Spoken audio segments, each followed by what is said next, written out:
And we're back. I'm recording this on a different computer, so let me know if my voice cuts out like it used to on the other one, so we can see if it's the computer or the program or what. All right, so thanks for being my guinea pig. So let's finish this problem. We're trying to differentiate with respect to x, which remember when you differentiate with respect to x and this variable matches, you just take the derivative like usual. But if you're differentiating with respect to x and this variable is different, then you have to write dy dx. So now if we're differentiating with respect to t, so let's say we have two functions that are based on time, like a position function in the x direction and the y direction for some object moving based on time, then every time we take the derivative of any letter other than t, we're going to have to write a derivative with respect to t. So again, we have a product rule, so u equals 4 sine x and v equals cosine y. But the derivative of u, well, that's supposed to be a t. Sorry about that.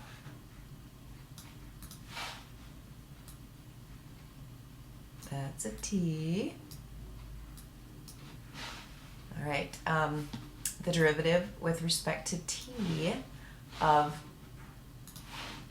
4 sine x is 4 cosine x and then dx dt. Here, again, I made the mistake with the x there. The derivative with respect to t, derivative of y with respect to t is derivative of cosine, which is negative sine y, and then dy dt. Oh, sorry about that. Then we do our product rule. So it's 4 sine x, which is u, times the derivative of y with respect to t, so that's d sine y dy dt, plus v, which is cosine, du, and then v, cosine y. And remember to take the derivative of the right side, which was 1 up here, so then that's 0. So those are your derivatives with respect to different letters. Just remember, if that bottom letter doesn't match the top letter, then you have to write a dy dt or a dx dt anytime you take the derivative, but not in the case where you're just using the original function. So derivatives have to have the dy dt in there, or dx dt. All right. And then the last example, if you want to find d squared y over dx squared, remember what that means? That's the second derivative. So we've done the first derivative of something like this before. This is a circle, center at the origin, radius of 5.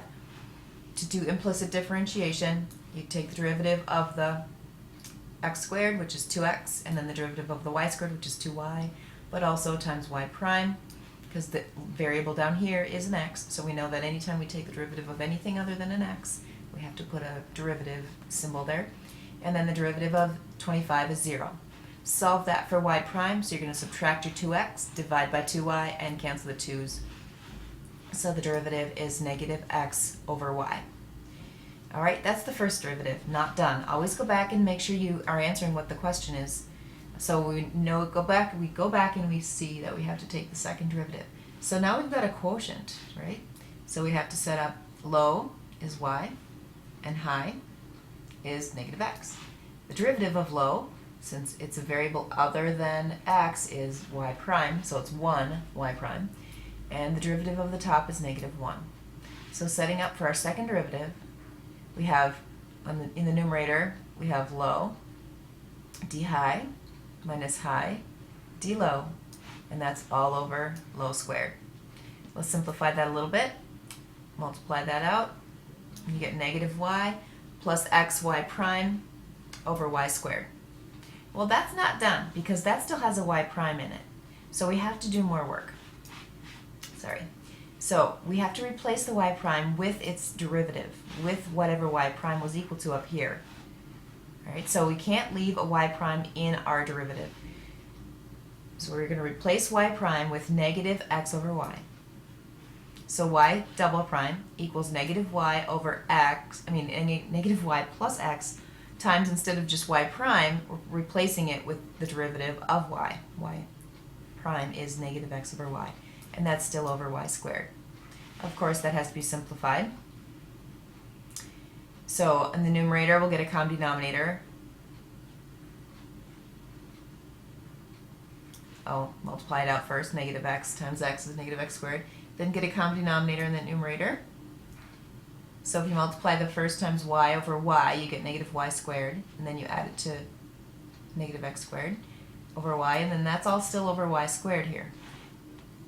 Dividing by a y squared is the same as multiplying by 1 over y squared. So when you do that, you get y cubed in the denominator. So that's your final answer for the second derivative. So that's kind of a new thing with the second derivative, is you can't leave a first derivative in there. You have to put that back in. And occasionally in the back of the book, if it's a pretty simple function to get y by itself, they might even replace the y's with what in the original function, what y was equal to. So they might go back to here and solve for y and then replace that into the derivative.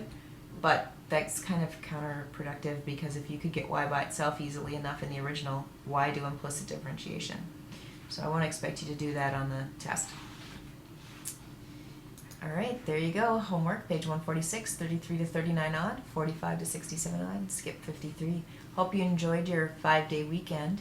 We'll see you on Tuesday. This is due Tuesday the 23rd.